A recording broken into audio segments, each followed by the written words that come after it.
Hi sir. Hi. வாங்க போகலாம் sir. Hi sir. Hi. உட்காருங்க. Welcome to Tamil Nadu. How are you sir? Fine. Sir tea or coffee? Tea. Manager yes sir. 2 tea சொல்லிடுங்க. Okay sir. Wait இருங்க வா.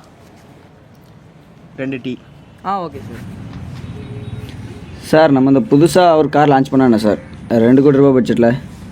S, it's a good idea. என்ன மாடலில் பண்ணலாம் sir? யூனிக்கான கலரில் மெட்டல் டைப் யூஸ் பண்ணி பவர் ஸ்டீரிங்கோட சேஃப்டியான காராக லான்ச் பண்ணால் நல்லாயிருக்கும் சார். ஃபியூச்சர் டீக்கில் என்ன பட்ஜெட்டில் ஃபினிஷ் பண்ணலாம்? 1 to 2 கோர்ஸ்க்குள்ளே ஃபினிஷ் பண்ணிடலாம் சார். ஃபியூச்சர் டிக்கா எலக்ட்ரிக்கில் பண்ணால் என்ன? பண்ணிடலாம் சார். நம்ம கம்பெனி நேமே கார் நேமாக வச்சிடலாம் சார், மெக்லாரன்னு. Yes sir, definitely. Sir tea. கையா உங்களுக்கு இப்படி ஆடுது? சார் சார் டீ குடிங்க. நீங்களும் குடிங்க, எடுத்துக்கோங்க.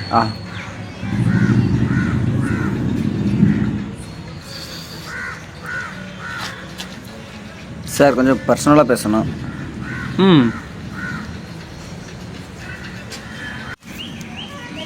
Manager sir.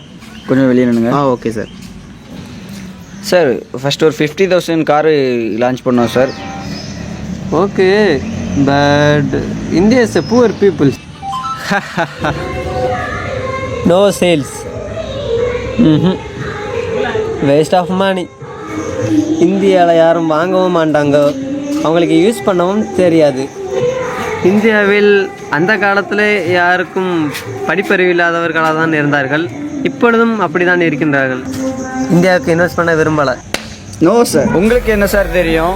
அந்த காலத்தில் ஒரு மாமனிதர் இருந்தார், 2 வரியில் ஒரு மனுஷனோட வாழ்க்கை 1330 குரலில் எழுதினவர் சார். என் நாட்டை பற்றி சொல்கிறதுக்கு உங்களுக்கு தகுதியே இல்லை. அதனால் நீங்கள் இப்படி பேசக்கூடாது சார். அவருக்காக எங்கள் நாட்டில் கன்னியாகுமரியில் 133 அடியில் சிலையே வச்சுருக்கு. I am really sorry friend. It's okay. நான் பேசின உங்களுக்கு ஹேட் பண்ண மாதிரி இருந்துச்சுன்னா என்ன மன்னிச்சுக்கோங்க. என்ன ஒரு வாட்டி அந்த சிலைக்கு கூட்டு போக முடியுமா சார்? வாங்க சார் போகலாம்.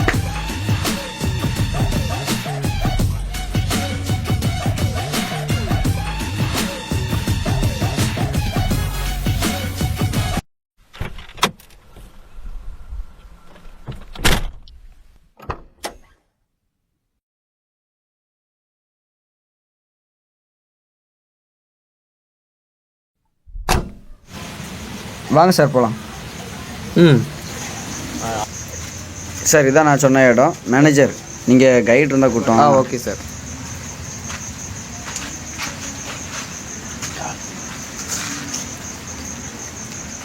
சார் இதுதான் நான் சொன்ன அந்த மாமனிதனோட சிலை. ஒரு மனிதன் எப்படிலாம் வாழணும்னு 1330 குரலில் 2 வரியில் சொல்லியிருக்காரு. ஓ சூப்பர் சார். கைடு வந்திருக்காங்க. வணக்கம் சார். வணக்கம் சார். வணக்கம் சார். சார் இந்த கன்னியாகுமரி பற்றியும் திருவள்ளுவர் சிலை பற்றியும் சொல்லுங்களாம். Okay sir.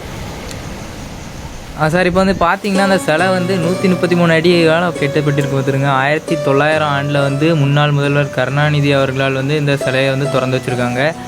அந்த டைமிங்கில் இந்த சிலைக்கு வந்து 6.18 கோடி ரூபா வந்து செலவு பண்ணி இந்த சிலையை வந்து கட்டியிருக்காங்க. இந்த சிலை தொடக்கத்துக்கு வந்து அடிக்கல் நாட்டது வந்து எம்ஜிஆர். அதுக்கப்புறம் இந்த சிலை உயரம் வந்து 133 அடி, பீடத்தின் உயரம் வந்து 38 அடி. சிலை மொத்த எடை வந்து 7000 டன்னு. சார் மொத்தம் இதில் எத்தனை கற்கள் பயன்படுத்தியிருக்காங்க? அது 3681 கற்கள் பயன்படுத்தியிருக்காங்க சார். சார் பார்த்தீங்கன்னா 2004 வந்து டிசம்பர் 25ஆம் தேதி வந்து சுனாமி வந்துச்சு. அப்போ கூட இந்த சிலைக்கு ஒன்றுமே ஆகலை.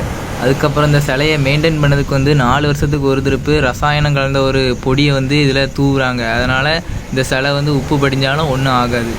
சார் வாங்க கீழே போய் பார்க்கலாம். சார் அலை அடிக்குது, பார்த்து நின்னுங்க. Okay sir.